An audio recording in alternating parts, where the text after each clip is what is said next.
The former Rensselaer County Elections Commissioner who admitted to voter fraud could soon have a new job.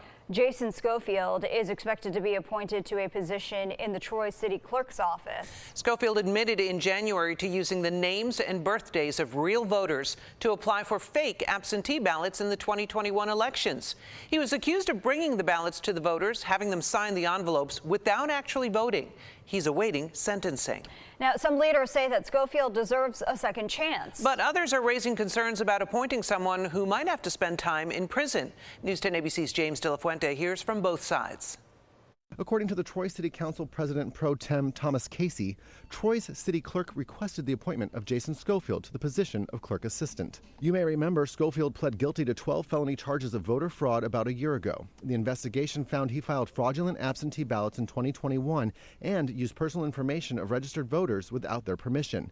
He faces up to 16 months in jail. So I asked Casey, what would happen if Schofield was sentenced to jail time while employed? After talking with not only Jason, but several other people, we didn't think that it was going to be an issue going forward. But the City Council President-elect Sue Steele opposes the choice.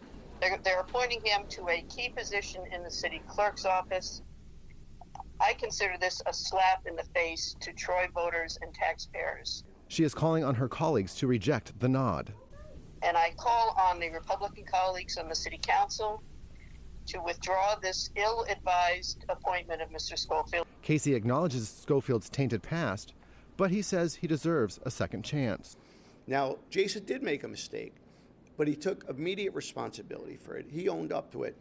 And in this state over the last few years, there's been numerous legislation passed that said if you did something wrong, it shouldn't define your whole life, shouldn't ruin your whole life. The assistant clerk is responsible for collecting personal information, something that Casey is comfortable with.